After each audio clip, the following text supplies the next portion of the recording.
Hey guys, how's it going? It's Devin here. In today's video, we're going to be talking a little bit about the camera system, but most notably, this is a hands-off approach to setting up like views and cameras in GameMaker using only code. I don't know about you, but I don't really much care for fidgeting with the room settings. I like to just set it once and not worry about it, and just have it all done, have it all good to go, and you never have to touch the camera system again, and therefore you can just totally focus on developing your game. So the first thing that I'm going to show you here real quick is my little game that I got set up here. It's amazing. It's the best game ever. You are a blue box and you wander around over a pen quill because, that's super important. Not really a whole lot going on here. We just have a simple player object with some variables initiated and then some movement code. Nothing too crazy, but that's not the important part. So what you're going to get out of this video is a script. Now I'm going to go over the script in more detail, but first I'm going to show you what it does. Now, in order to get the most use out of this script, the first thing that you need to do is initiate some sort of object. This is going to be a controller. So I'm going to go ahead and just call this controller camera, for instance. And we're going to create a room start event because we want the script to be ran at the room start throughout the game. So the script name, as I've called it, you can call it wherever you want. I mean, it's just going to be a paste bin, but so scr_init_camera. Now there's a couple of arguments here, and there's a couple of optional arguments here, as annotated by the asterisk here. But we're gonna focus on the main ones for now. So x and y, I'm just gonna put 0, 0. Just put in the upper left-hand corner. I'm not too worried about it. Width, we're gonna do 640 by 480. And that's it. Congratulations. You have now completely circumvented the camera system and you got yourself a view set up in the room at 640 by 480 pixels. So if I just go ahead and run this,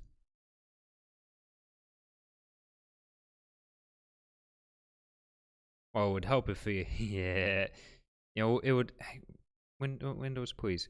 Anyways, it would help if we actually put it into our room so that, it ran. Very important. Oh yeah, we should also make it persistent. Very important. Make that sucker persistent so that it will stay from room to room to room, because the script has to be run on every single room. So as we can see, we now have an actual view.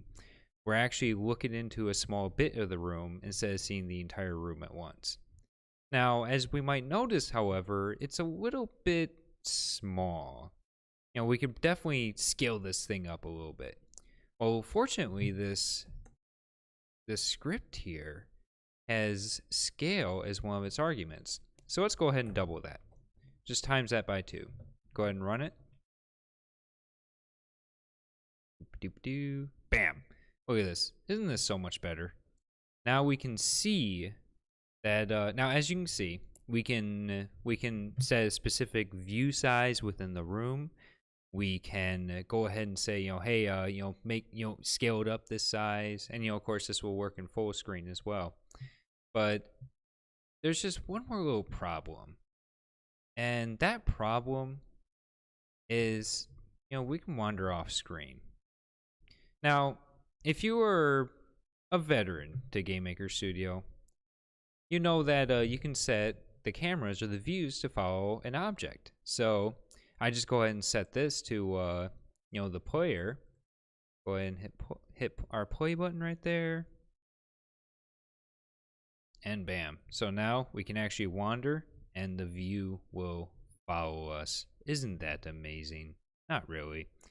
Now, there's one more thing to note about this system, and that is it actually stores the camera in global.cam. Now, using this, you can actually dive into the camera manipulation functions. So, of course, most of what we had before has pretty much gone bye-bye. And yes, please. I don't know why you're asking me that now, but so like camera underscore And here we have all these functions for setting all this good stuff. So where it asks for camera ID, you can go ahead, go away room editor, and put in this value. The global.cam will always be the camera that this script initiates, basically. So that's handy. And by the way, since the script does define this, be sure to run this before you go calling global cam. Otherwise, you're going to get an error. So that's great. We can do that. But let's set up one more thing here. Now, why do we put this in the room start event versus, say, any other place? Well, let's just set this to the create event. I'm going to go ahead and change the event to create. I'm going to add a little bit of code to our step event. So I'm going to say if keyboard check pressed ek underscore space room underscore go to next. We'll go ahead and play this. So we went ahead and slapped that into our create event. Now, as you can see, everything seems to be working fine. Everything's working.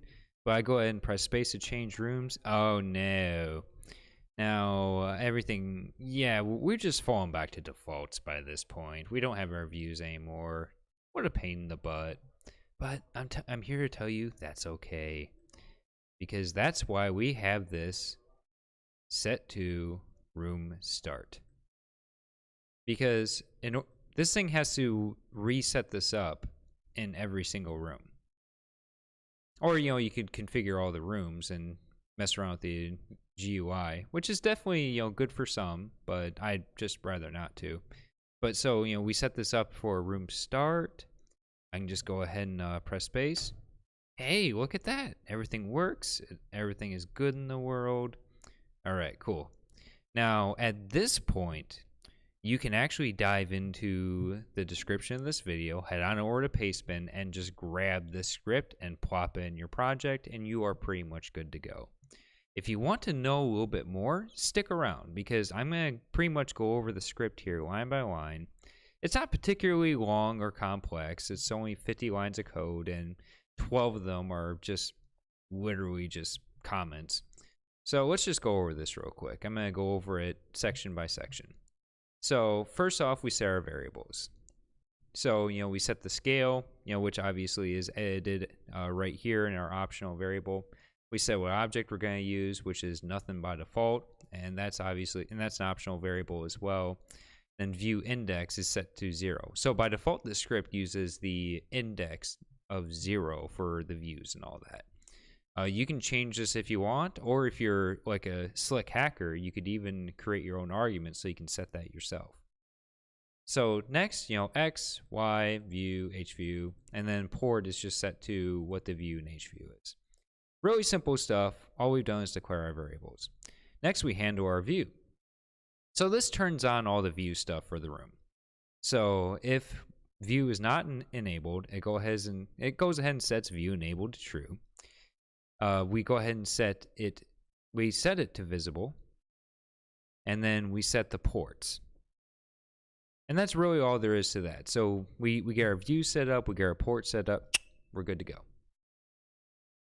Next, we create and set our camera. So of course, now we got the view set up and all that good stuff, but we still need to get our camera going. So the first thing that we work out here, now this is probably the only thing I don't like about this script, is that I was not able to find an effective way to reuse the camera from room to room. So the first thing that it does is it checks if a global exists cam, and if so, it destroys the previous camera and creates a new one. So it goes ahead and it creates a camera, and it goes ahead and sets the view camera to our camera that we just created. That's about all there is to that. Then next thing we do is we go ahead and set our window size, and we set our surface size for the app.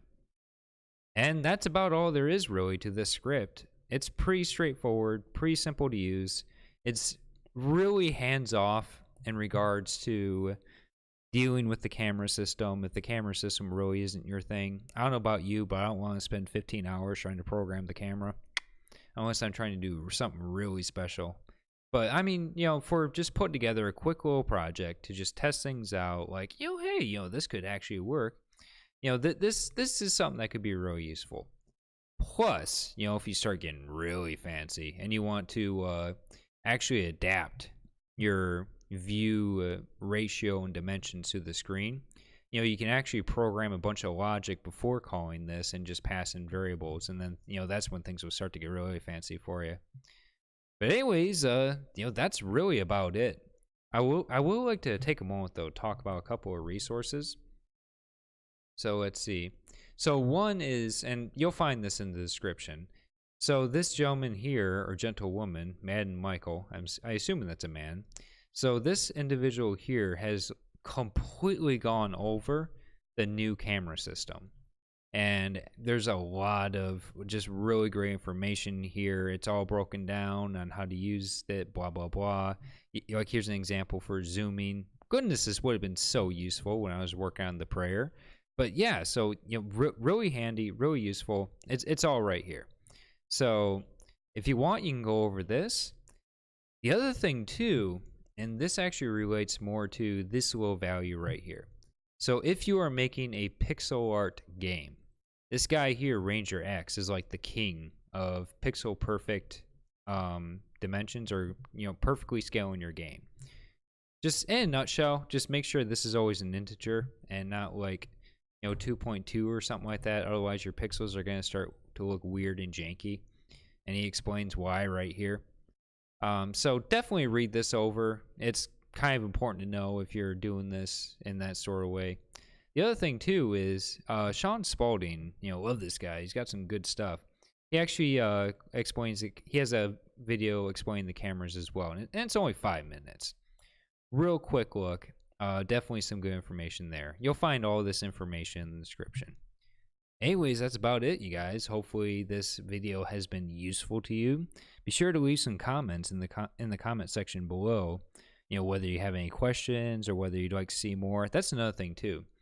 So if you want me to dive deeper into the camera system and to really talk about the implications and possibilities that this new system brings, go ahead and leave a comment below, and I would love to, help you guys understand, what more we can do with this. Anyways, that's about it. Thank you very much. I'll talk to you guys soon. Bye.